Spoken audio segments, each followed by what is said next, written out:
দাঁড়ান দাঁড়ান, ঠাকুরবাড়ির এত সুন্দর দুটো রেসিপি না দেখেই চলে যাচ্ছেন?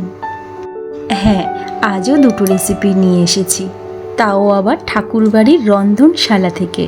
নমস্কার বন্ধুরা, সবাইকে স্বাগত জানিয়ে আজকের ভিডিওটি শুরু করলাম। প্রথম রেসিপিটার জন্য ডিমগুলোকে সেদ্ধ করে নিচ্ছি। তারপর কড়াইতে সামান্য একটু তেল দিয়ে 1 চামচ মতন জিরে দিয়ে হালকা করে ভেজে নেব।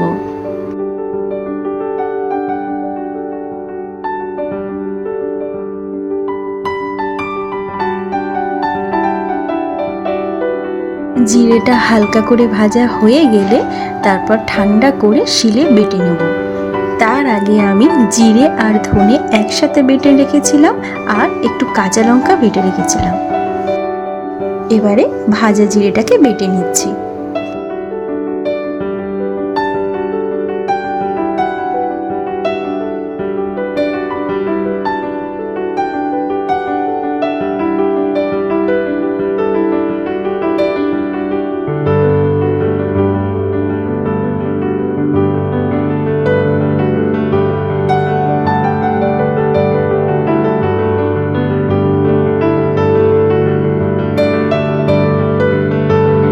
মশলাগুলো বাটা হয়ে গেলে সমস্ত মশলা একটি বাটিতে নিয়ে ভালো করে মিক্স করে নেব।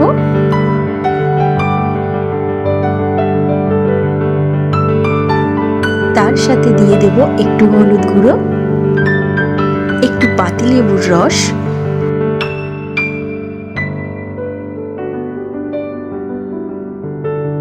আর একটু সর্ষের তেল। এবারে সবগুলো ভালো করে মিক্স করে নেব। ভাবতে পারছেন, পুরো রেসিপিটা হবে পেঁয়াজ রসুন ছাড়া। শুধু পেঁয়াজ রসুন কেন, আদা, গরম মশলা এসবও কিছু লাগবে না। তবে হ্যাঁ, ঠাকুরবাড়ির রান্না যখন, সুস্বাদু তো হবেই। নুন হলুদ মাখিয়ে ডিমগুলোকে সর্ষের তেলে ভেজে নিচ্ছি।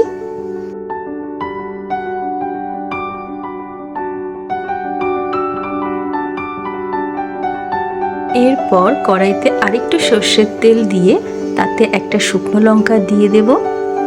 তারপরেই মশলার মিশ্রণটি দিয়ে দেব।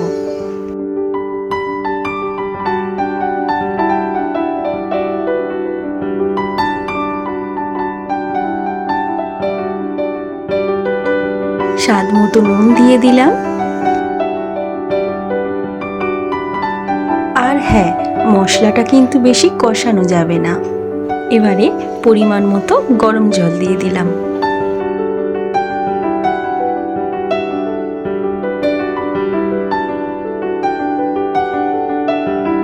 ঢেকে রাখবো 2 মিনিটের মতো।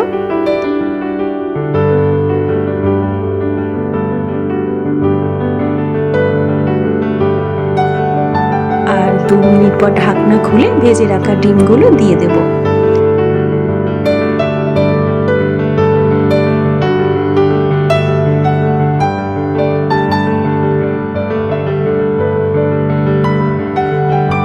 দুটো গোটা কাঁচা লঙ্কা দিয়ে দিলাম।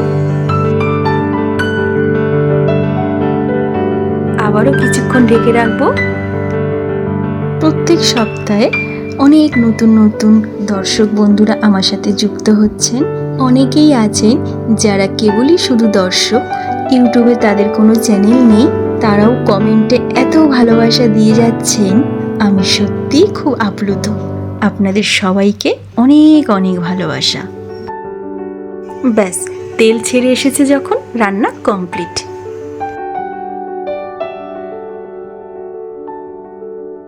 এখানে আমি একটু ধনেপাতা কুচি অ্যাড করছি। এটা কিন্তু ঠাকুরবাড়ির রেসিপিতে ছিল না, আমি অ্যাড করছি। আপনারা চাইলে দিতেও পারেন, নাও দিতে পারেন।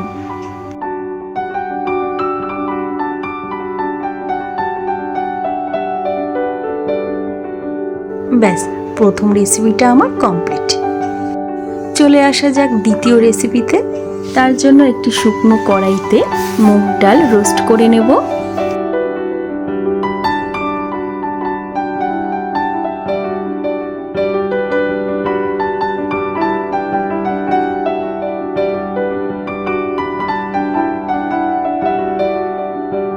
রোস্ট করার সময় একটা তেজপাতাও দিয়ে দিচ্ছি।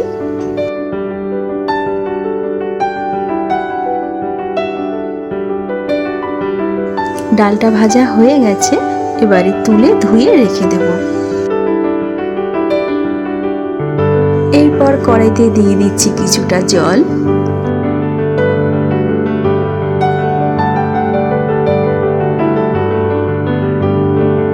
জলটা গরম হয়ে আসলে তাতে দুটো এলাচ ভেঙে দিয়ে দেব। তারপর রোস্ট করে ধুয়ে রাখা ডালটা দিয়ে দেব।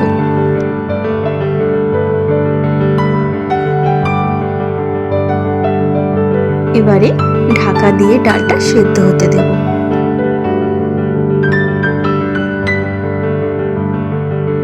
এই ডালের টেস্টটা কিন্তু রেগুলার ডালের টেস্টের থেকে সম্পূর্ণ আলাদা হয়।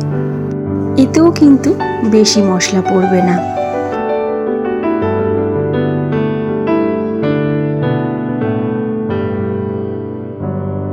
এরপর একটা পেঁয়াজ 4 ফালি করে দিয়ে দেব।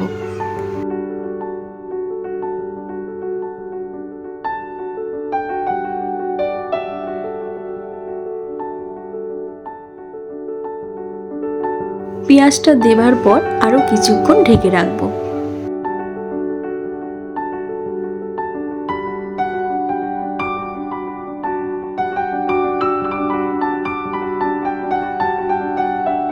ডালটা সেদ্ধ হয়ে গেছে, আপাতত এটাকে সরিয়ে রাখবো। ওভেনে একটা ফ্রাইং প্যান বসিয়ে দিয়েছি, তাতে দিয়ে দিচ্ছি 1 চামচ মতন ঘি।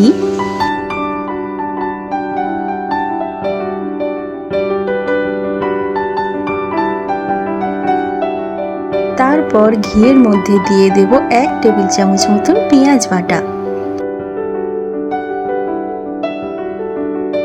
এবার আর কি, পেঁয়াজটা একটু লাল লাল করে ভেজে নেব।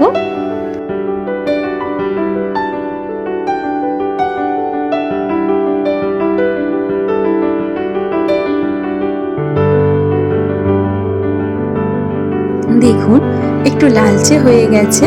এই পর্যায়ে দিয়ে দেব 1 চামচ মতন আদা বাটা।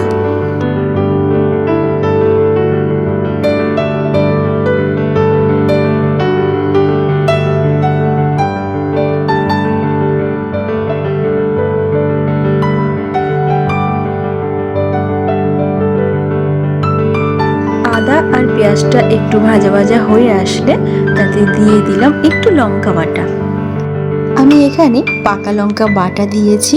কাঁচা লঙ্কা পেকে যাবার পরে যে লাল রংটা আসে সেটা বেটে তরকারিতে দিলে ঝালে, গন্ধে এবং রঙে দারুণ একটা পরিবর্তন আনে।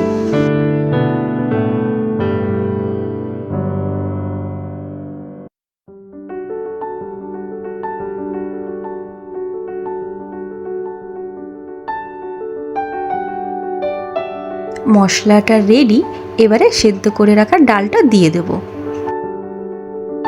আচ্ছা, আপনারা কি খেয়াল করেছেন এই রান্নায় কোনো ফোড়ন ব্যবহার হয়নি?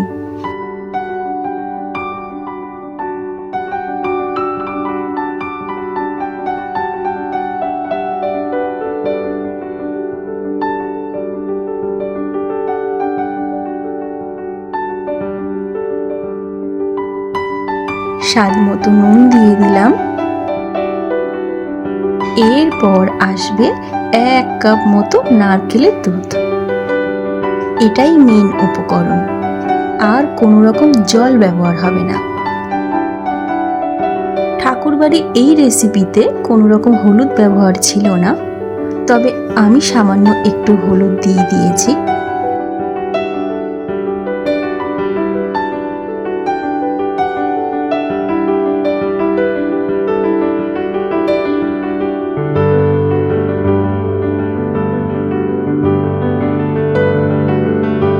এই ডালটা এত সুস্বাদু হয়, ভাত, রুটি সবার সাথে দারুণ যায়। আমার তো রুটি দিয়েই বেশি ভালো লেগেছে।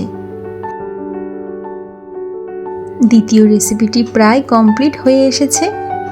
এবার বলুন, ঠাকুরবাড়ি এই দুটো রেসিপি আপনাদের কেমন লাগলো?